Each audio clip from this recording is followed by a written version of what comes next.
Welcome back to Shiver Hollow, where the shadows tell their stories. Tonight, we conclude the terrifying saga of Apartment 3B Part 4, the final chapter. Previously on Apartment 3B, it all began when I moved into a new apartment building, 3B. Strange noises, flickering lights, and cold drafts were just the beginning. In Part 1, I found an old closet sealed shut, hiding things that defied logic. Scratches on the inside, whispering voices, and a mirror that didn't reflect reality. In Part 2, the second door, things spiraled. I uncovered an old journal. The entries revealed a horrifying past. Tenants had disappeared from this very apartment. One name came up again and again. Evelyn, a woman who vanished into a mirror, never found again. I found that same mirror, and when I opened the second door, the voices screamed. In Part 3, the final door, I tried to destroy it, but something pulled me in. Literally, I was trapped inside the mirror, unable to scream, and the last thing I saw was me, my own reflection, walking away. But it wasn't me. It was something else. Something pretending to be me.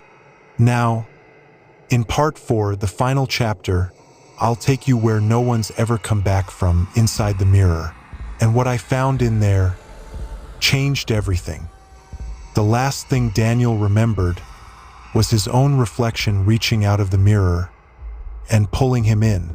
Not metaphorically, not in a dream, but literally. He opened his eyes in total silence. The world around him looked identical to Apartment 3B, but dimmer, distorted, as if coated in a thin layer of glass. The furniture was there, the hallway still stretched in front of him. But everything was reversed, like a mirrored world. And worst of all, there was no door, only his own reflection, staring back at him through the mirror he had just disappeared into. Daniel was no longer in the apartment. He was the reflection. No signal. Don't you. This place is mine. His phone was still in his pocket, but the screen flickered, only showing a looping video of him being pulled in again. And again, no signal, no escape. Suddenly, a knock. From the other side, it was Sarah, his neighbor, the one who had always warned him to stay away from Apartment 3B. She was on the real side of the mirror, looking directly at him. The figure barely visible, crawling on the ceiling, his head twisted completely backward, watching Daniel with his own face. Daniel backed away from the twisted figure above him, his breath fogging up the glassy air. Everything felt watched in here. The walls had no shadows, only reflections that moved a second too late. He turned down the hallway. At the end, the mirror version of his front door. It looked identical, except the peephole was bleeding. He reached for it. The corner view.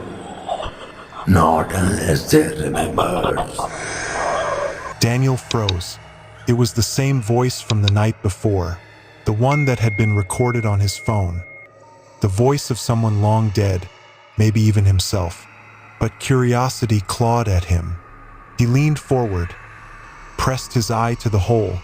Darkness, then movement, a flicker. Something stared back. A woman's eye, pale, lidless, but instead of blinking, it began to multiply. 1 became 2, then 4, then 8, like a spider's. Daniel stumbled back just as the door cracked open from the inside, revealing his apartment on the other side, real, warm, normal. Could it be an exit? He stepped forward. That's not your home anymore. That's a lie. Daniel hesitated, and the door slammed shut on its own. The wall behind him rippled like liquid silver. This world wasn't just a prison. It was alive, and it was testing him. He checked his phone again. The looping video had changed. Now it showed his real apartment with Sarah inside, looking terrified, whispering to someone.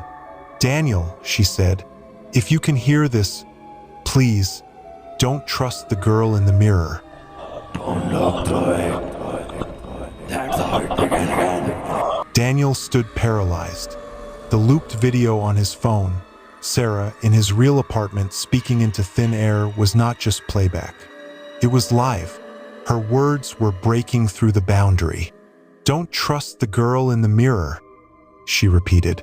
Her face was pale, tired, and bruised. Daniel shouted, hoping she could hear, but his voice bounced back like a whisper in a padded room. He tapped the screen. Nothing. Then a notification popped up. "New recording. 3 a.m. Mirror girl." He pressed play. Recording, Sarah's voice, shaky, panicked.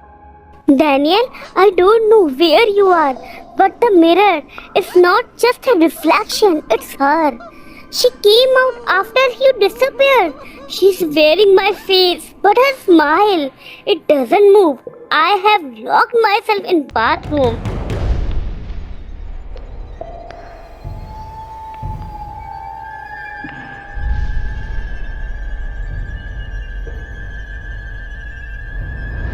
Behind the second door, Daniel looked down the hallway. A second door, one that wasn't there before, had appeared behind a crooked picture frame. Pulsed softly, as if breathing. He stepped toward it, but as he reached for the knob, Once you've been in, she'll know you are there. She will come faster next time. Daniel turned sharply. The mirrored hallway behind him was empty, except for one detail. His own reflection was gone, and in its place, a young girl with jet black eyes staring back. She raised her hand and tapped the other side of the mirror, and Daniel felt it on his shoulder. He spun around.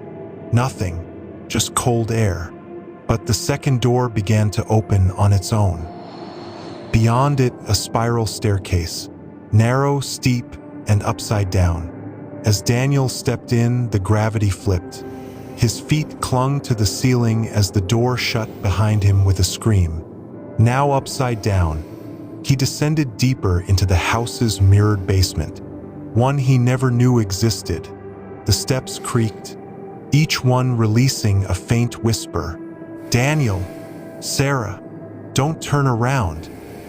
She come down too, but then all come back up. As Daniel reached the bottom, he found a room full of mirrored versions of apartment 3B. Dozens of them, each with slight differences. Plant missing, a broken photo, and in one of them, Sarah, alive, breathing, looking right at him, but she couldn't see him.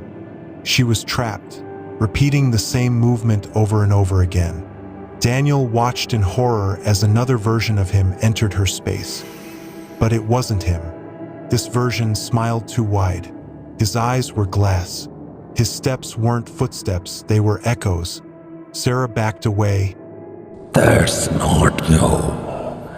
That's what she wants you. A hollow copy. Daniel screamed. The glass cracked between the dimensions. And just then, the mirror Sarah turned, looked straight at him, and mouthed, "Help me."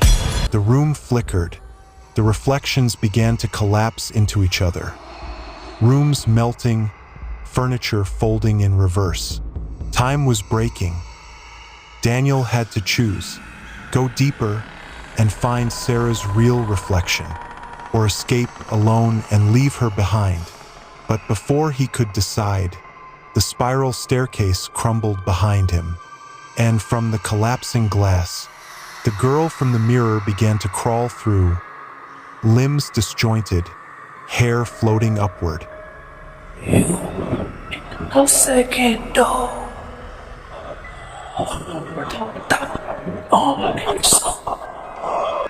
I don't know how long I was unconscious inside that mirror world, but when I opened my eyes, the apartment looked exactly the same, yet something felt terribly off.